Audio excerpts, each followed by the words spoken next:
Hi there, my name is John Holden. I graduated from the University of Connecticut in 1992 with a bachelor's degree in ornamental horticulture. In 1993, I started Land Designs Unlimited.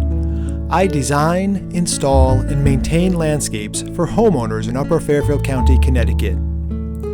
Today, I'd like to share my passion with you.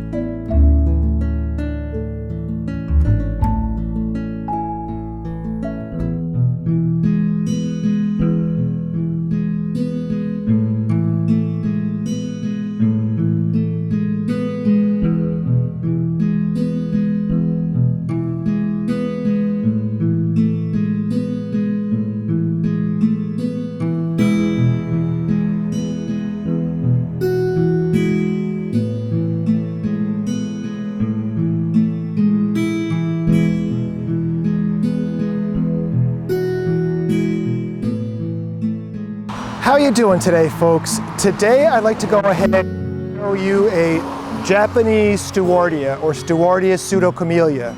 And right now it's early July and my Stewartia Pseudocamellia is just about done blooming for the year.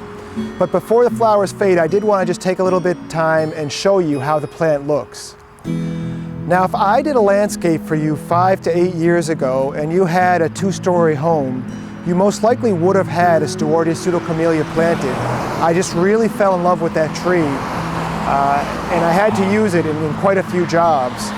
And the reason I really fell in love with it is because Stewartia Pseudocamellia is a true multi-season tree.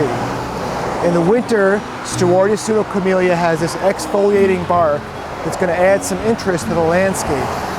Now in the early summer, right now in early July, it's got these beautiful camellia-like flowers that really do a nice job adding interest to the landscape. In the fall, your Japanese Stewartia is going to have incredible fall color, really nice red-orange tones. The tree has a very neat foliage to it, and it likes to grow more as a multi-stem tree. The one I've got behind me, I've worked pretty hard to keep it from developing secondary leaders, but this tree really, if you see a Stewartia out in a nursery or in somebody's landscape, you'll usually see it with multi-leaders. And the way I've got this Stewartia planted, I'm actually catching a little bit of shade in the morning as it gets bigger, and then the view from the second story is absolutely incredible when the tree's in bloom. Stewartia Pseudocamellia, you know, it's got a very fibrous, fine root system. It transplants great. I would consider it an extremely easy tree to grow. Where would I plant a Japanese Stewartia? Well, for me, it's a very common plant to anchor the house. You know, at the corner of a higher house, I'd keep it a minimum of 8 feet away from the house. It is going to grow. But you could also definitely use it as a specimen tree out in the yard and just let it keep growing and getting bigger. It'll definitely, you know, fit the bill there. Well, thanks a lot for watching today, folks. If you have any questions about the Japanese Stewartia, please feel free to post them. If you like the video, please press like, and thanks a lot for watching today, folks. Folks, this is going to be my first Easter egg in a video ever. Right below my Japanese Stewartia, I've got a whole bunch of seedlings. I didn't get a chance to come out and weed early in the season. So what I'm going to do is I'm going to pick one lucky viewer, and I'll mail you two of these baby seedlings in September.